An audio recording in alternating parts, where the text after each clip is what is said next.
Tema 3 de la asignatura Teoría Política Contemporánea 1. El tema se titula La política, el gobierno y el Estado. En este tema abordaremos el concepto de política y la relación con los conceptos de gobierno y Estado, así como las teorías más relevantes en las que se sustentan dichos conceptos. Para empezar, abordaremos el tema del concepto de la política, a partir de las diferentes visiones que han tenido autores en distintas épocas históricas. En general, la política se ha definido como el ejercicio del poder o de la autoridad, como un proceso de adopción colectiva de decisiones, como la asignación de recursos escasos, como un territorio de engaño y manipulación, etc. La política versa sobre decisiones que resuelven el conflicto y estas decisiones son vinculantes, es decir, obligatorias, para un grupo de personas, aunque no todos los conflictos pueden ni deben resolverse a través de la política. Para Bismarck, la política no es una ciencia, sino un arte.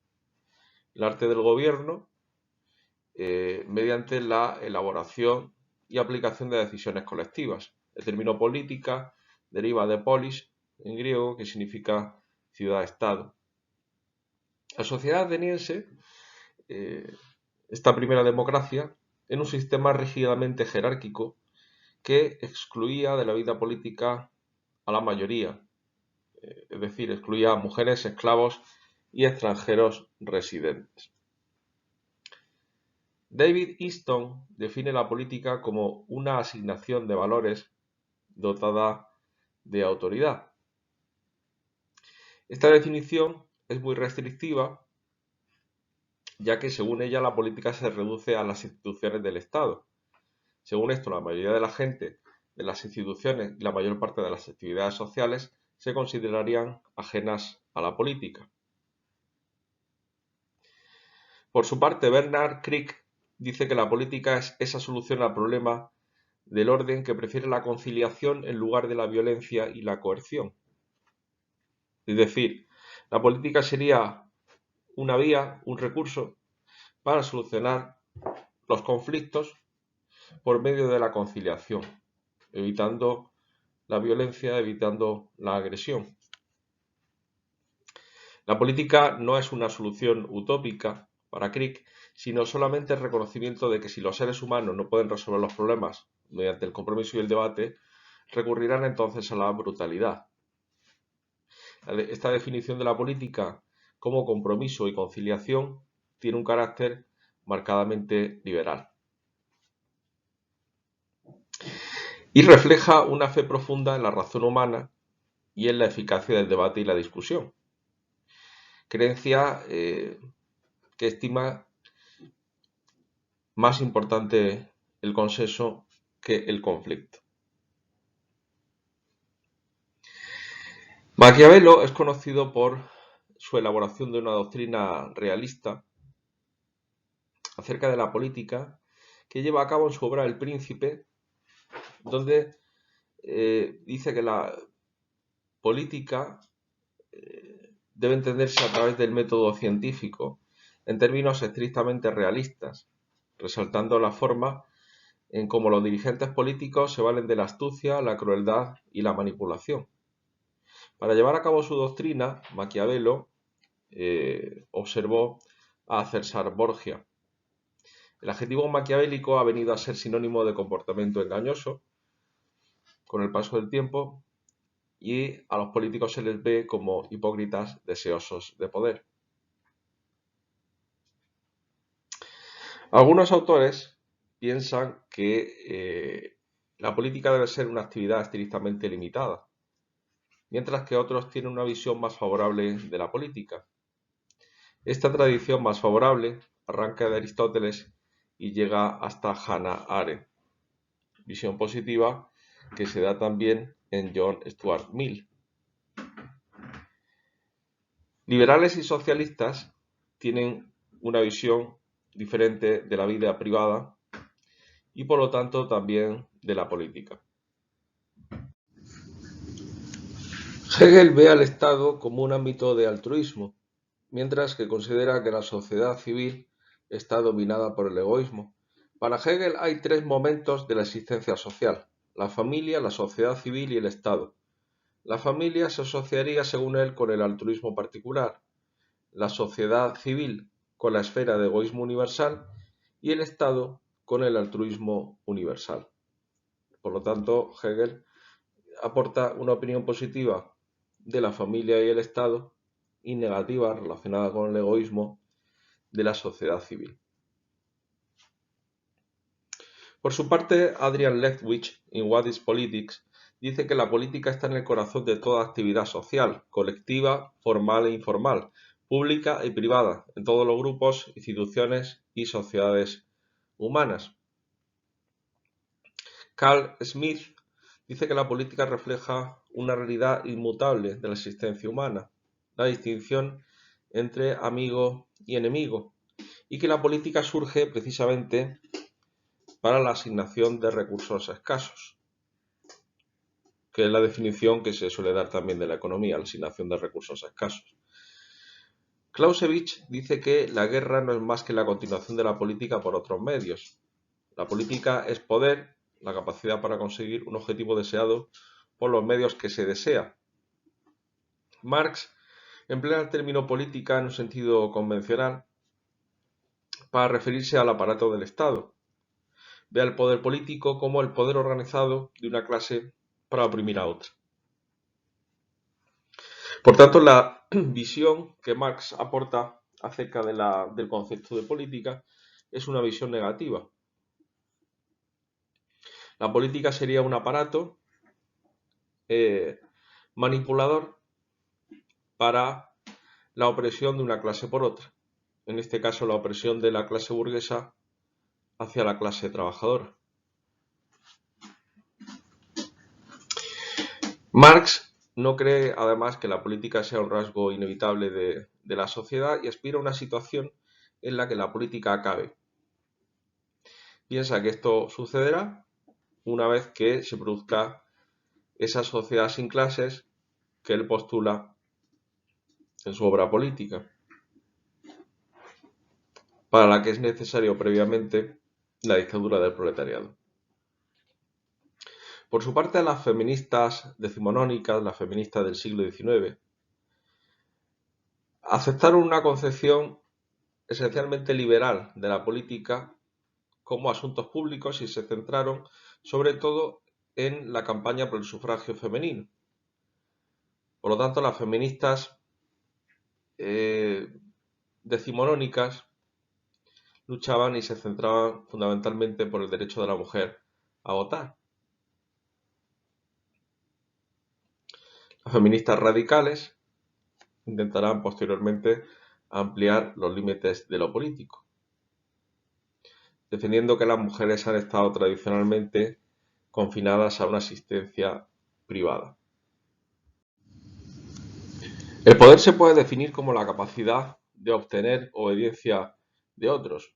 El concepto de poder ha sido uno de los más tradicionales y arraigados de la ciencia política desde la temprana reflexión de los griegos hasta la actualidad. Desde la emergencia del positivismo, pasando por las revoluciones burguesas, el concepto se mantuvo más o menos fijo.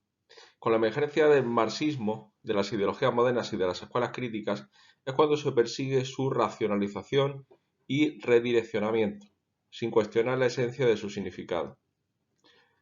A partir de la teoría de la complejidad y de la teoría de redes, el concepto podría muy bien dejarse fuera de la ciencia política o quedar limitado solo a los alcances de la fuerza o coacción. En su acepción tal vez más básica y elemental, el concepto de poder aparece en la doctrina política ligado siempre a la capacidad de unas personas de imponer determinadas conductas a otras, aun contra la voluntad de éstas. David Easton dice que el poder es un fenómeno de relaciones, no una cosa que alguien posea. Por su parte, Raymond Aron dice que el poder es la capacidad de un individuo para determinar la conducta de otros.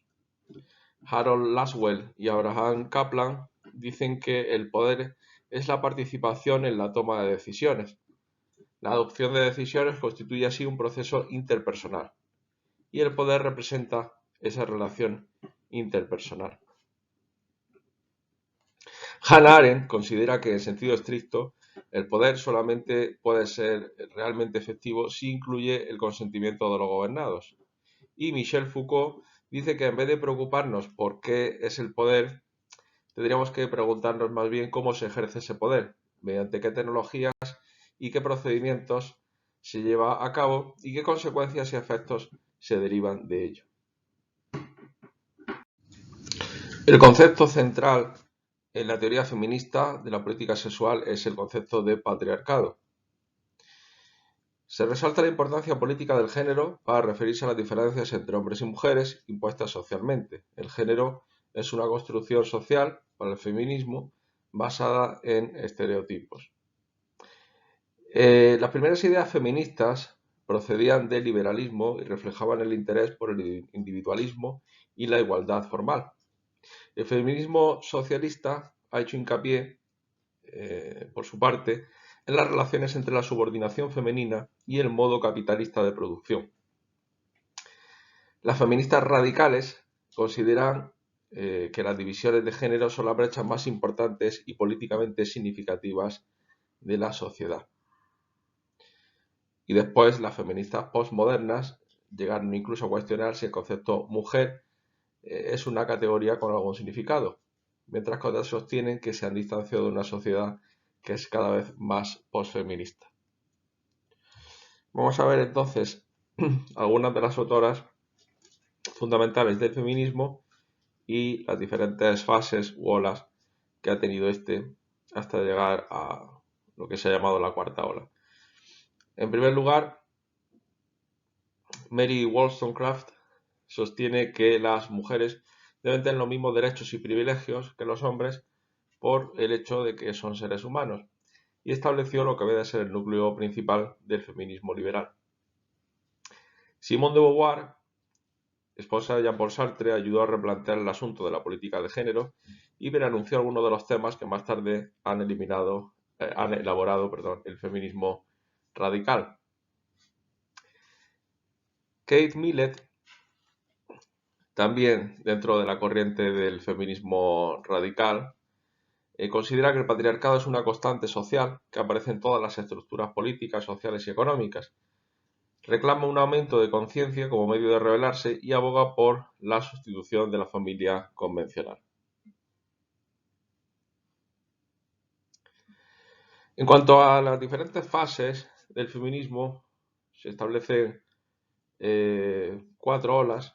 La primera ola del feminismo se daría en los siglos XVIII y XIX con el lema de sin derechos civiles para las mujeres no hay revolución. Estas feministas de la primera ola piden la abolición de los privilegios masculinos, como se exigía la de los aristócratas. Piden también derechos matrimoniales y a los hijos, al trabajo, a la capacitación profesional, a la educación y al voto. Redactan cuadernos de quejas, se organizan en clubs y propugnan la razón y la soberanía también para las mujeres.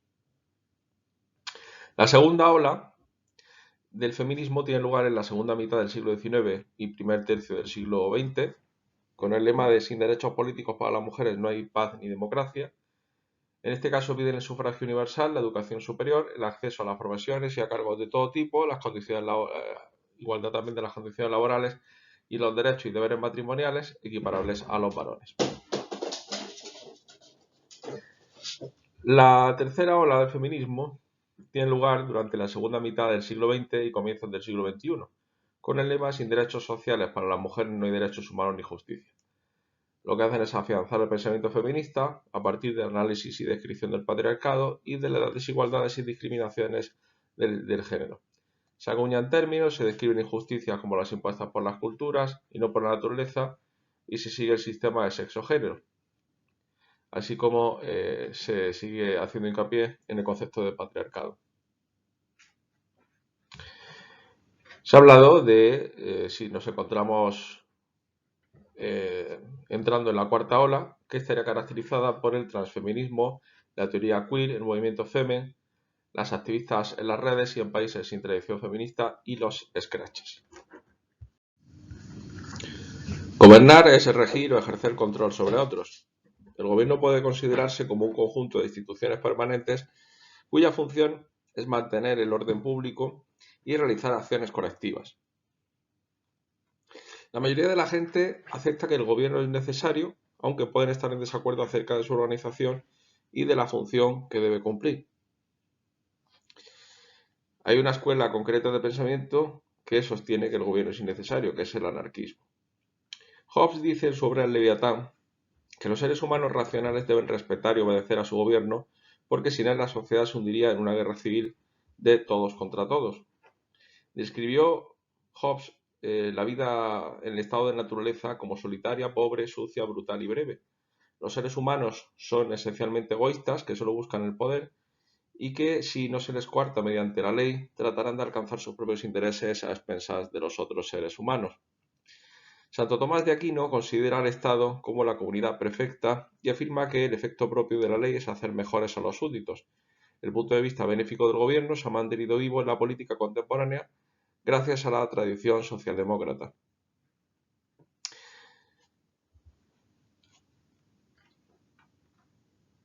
Murray Rothbard, por su parte, ha intentado contrarrestar el crecimiento del gobierno, demostrando que las economías complejas pueden regularse por entero mediante mecanismos de mercado, ya que son pocas las sociedades contemporáneas que no se caracterizan por una amplia intervención en la vida económica y social. Uno de los primeros intentos de clasificar las formas de gobierno fue la clasificación de Aristóteles, que identificaba 6 formas de gobierno: tiranía, oligarquía, democracia, monarquía, aristocracia y politeia. Las formas de gobierno degeneradas serían la tiranía, oligarquía y democracia, en las que un solo individuo, un pequeño grupo o las masas, respectivamente, gobiernan en su exclusivo interés. Las formas de gobierno preferibles para Aristóteles serían la monarquía, la aristocracia y la politeia, porque el individuo aislado, el pequeño grupo o las masas gobiernan en interés de todos. La peor de todas es la tiranía. La politeia, esto es el gobierno de muchos en interés de todos, es la más practicable de todas ellas. Propugna una constitución mixta que deje el gobierno en manos de las clases medias, los que no son ni ricas ni pobres, y recomienda una mezcla de democracia y oligarquía a la politeia. El gobierno contemporáneo es demasiado complejo para clasificarlo en términos aristotélicos, y los que se consideran regímenes del primer mundo podemos llamarlos democracias liberales. Estados Unidos y Francia, por ejemplo, son repúblicas cuyos jefes de Estado son electos, mientras que países como el Reino Unido o Países Bajos son monarquías constitucionales. La mayoría tienen un sistema parlamentario de gobierno.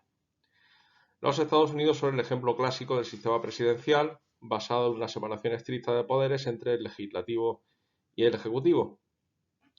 Cabe identificar una serie de alternativas al modelo liberal occidental de gobierno, como son el gobierno postcomunista, el asiático oriental, el islámico y el militar. En el gobierno postcomunista se dan elecciones multipartidistas e implantación de reformas económicas para desarrollar el mercado libre. Hay una ausencia de cultura cívica, inestabilidad, tensiones nacionalistas y ascenso de la delincuencia organizada. En cuanto a la forma de gobierno en Asia Oriental, tienden a caracterizarse por la prioridad que conceden al crecimiento y a la prosperidad por encima de las libertades individuales. Por su parte, el gobierno islámico se basa en formas integristas y pluralistas, teocracias en las que los asuntos políticos y de otro tipo se estructuran según principios religiosos. Y los gobiernos militares, que siguen siendo frecuentes en África, Oriente Próximo y América Latina, y cuyo gobierno adopta de forma clásica la junta militar.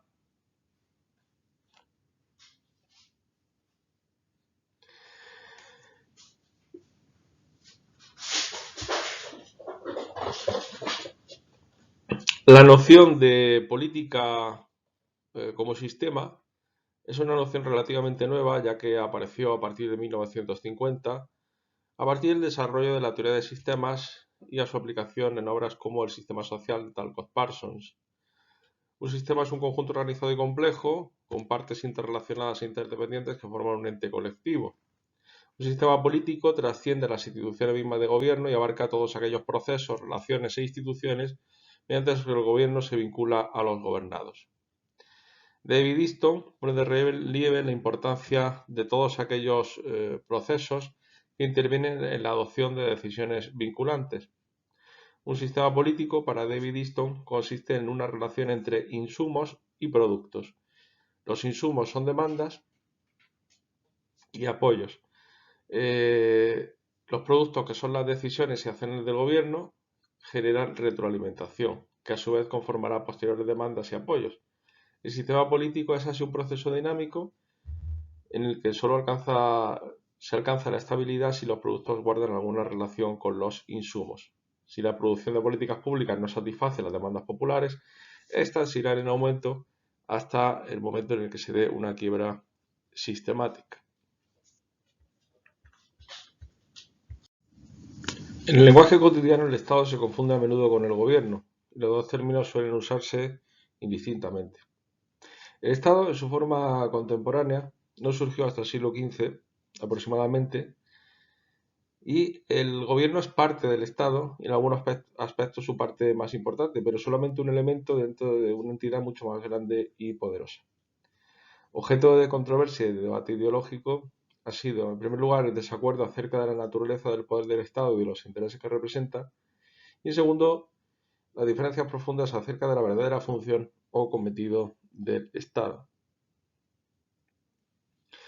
Los liberales clásicos han sostenido tradicionalmente que los individuos deben disfrutar del mayor margen posible de libertad y confinar al Estado a una función mínima. Desde este punto de vista, el Estado actúa, como decía Locke, como un vigilante nocturno cuyos servicios se requieren solo cuando la existencia ordenada está en peligro. La función principal del Estado mínimo es el mantenimiento del orden interno, garantizar que los acuerdos o contratos voluntarios que los individuos privados realizan se cumplan, lo que requiere un sistema de tribunales de justicia y proporcionar protección contra la posibilidad de un ataque externo.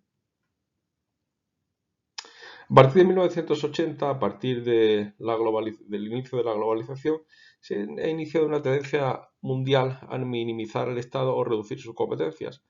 El Estado mínimo es el ideal de la nueva derecha liberal. Desde el punto de vista de la nueva derecha, las competencias económicas del Estado deben reducirse así a crear las condiciones en las cuales pueden operar las fuerzas de mercado con mayor efectividad. Los socialdemócratas y los liberales modernos, sin embargo, han respaldado políticas económicas keynesianas. El Estado se convirtió en el más influyente de los agentes económicos.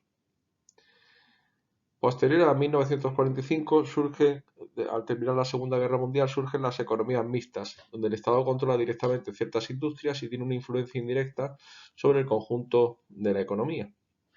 En los países comunistas ortodoxos se establecieron economías de planificación centralizada, pero el fracaso de la planificación centralizada provocó el colapso del comunismo ortodoxo. El Estado tiene un elemento componente territorial esencial, ya que su autoridad se limita a un ámbito geográfico delimitado. El rasgo definitorio del Estado es la soberanía, y Hobbes dice que la soberanía es la que distingue al Estado moderno de las formas anteriores de asociación política. La jurisdicción del Estado dentro de sus fronteras es universal, se aplica a toda la ciudadanía. Los Estados ejercen jurisdicción obligatoria y la autoridad del Estado está respaldada por la coerción. Max Weber sostiene que el Estado es una comunidad humana que proclama el monopolio del uso legítimo de la fuerza física en un territorio dado. El monopolio de la violencia legítima es, por tanto, la expresión práctica de la soberanía del Estado.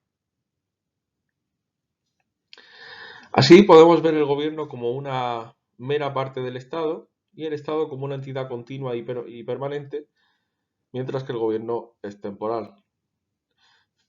El gobierno es responsable de formular y aplicar las políticas públicas del Estado.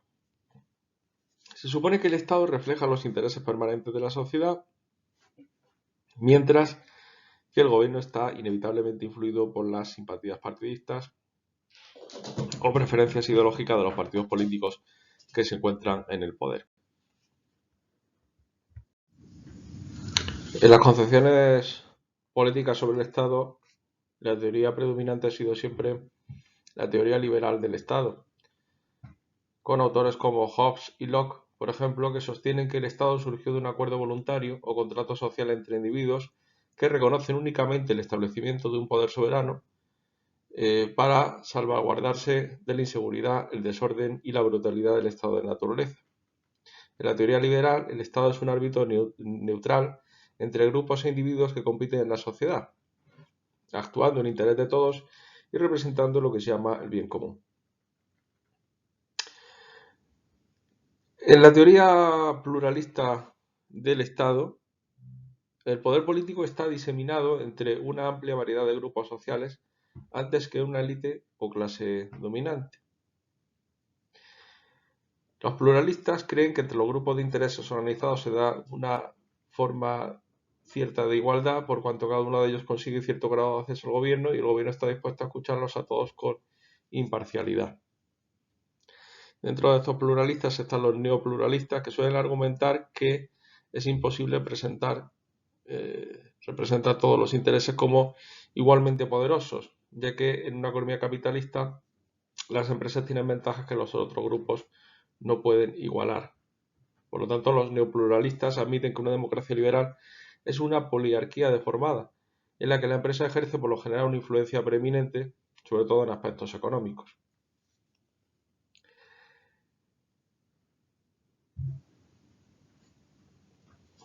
En cuanto a las teorías elitistas, tenemos autores como Gaetano Mosca, Wilfredo Pareto y Robert Michels, que creen que el poder político siempre se encuentra en manos de una pequeña élite y que las ideas igualitarias son un mito. Los elitistas contemporáneos han llegado a la conclusión de que el poder político se encuentra en manos de unos pocos siempre. Otro autor interesante en cuanto a la teoría política del Estado es Antonio Gramsci, que dice que la dominación de la clase gobernante no solo se consigue mediante coerción abierta, sino mediante el consentimiento. Para Gramsci, la hegemonía de la clase dominante no debe ser solamente económica, sino también social, cultural.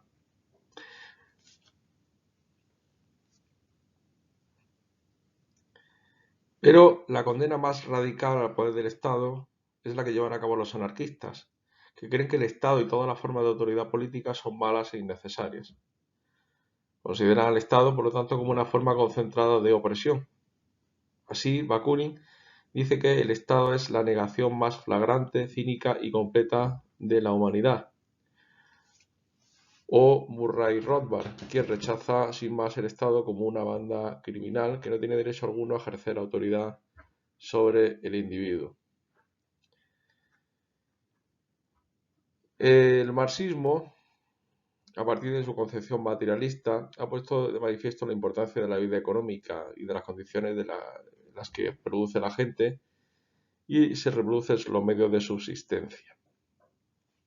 El marxismo ha sido la alternativa principal al liberalismo como base del pensamiento político y algunos marxistas contemporáneos han tratado de conjugar el marxismo también con aspectos de la democracia liberal como el pluralismo político y la democracia electoral. Las teorías marxistas han influido también en el feminismo, señalando las relaciones existentes entre capitalismo y patriarcado. Los llamados post-marxistas intentan reconciliar el marxismo con aspectos del modernismo. Y entre los autores marxistas destacamos a Lenin, quien se preocupa principalmente por la organización y la revolución, la importancia de un partido de vanguardia rígidamente organizado para orientar y dirigir a la clase proletaria, y Lenin se encuentra comprometido con la vía insurreccional al socialismo rechazando la democracia electoral, que considera como cretinismo parlamentario. Trotsky contribuye con la teoría de la revolución permanente, en la que sostiene que el socialismo puede establecerse en Rusia sin necesidad de que haya un estado burgués de desarrollo. Compromiso con el internacionalismo y denuncia del estalinismo, al que considera como una forma de degeneración burocrática. Antonio Gramsci, a que nos referíamos anteriormente, trata de corregir la insistencia del marxismo ortodoxo en los factores económicos y materiales. Rechaza el determinismo científico, señalando la importancia de la lucha política e intelectual en la hegemonía por el dominio de las ideas y creencias burguesas. Mao Zedong lo que hizo fue adaptar el marxismo a las necesidades de una sociedad campesina y tradicional.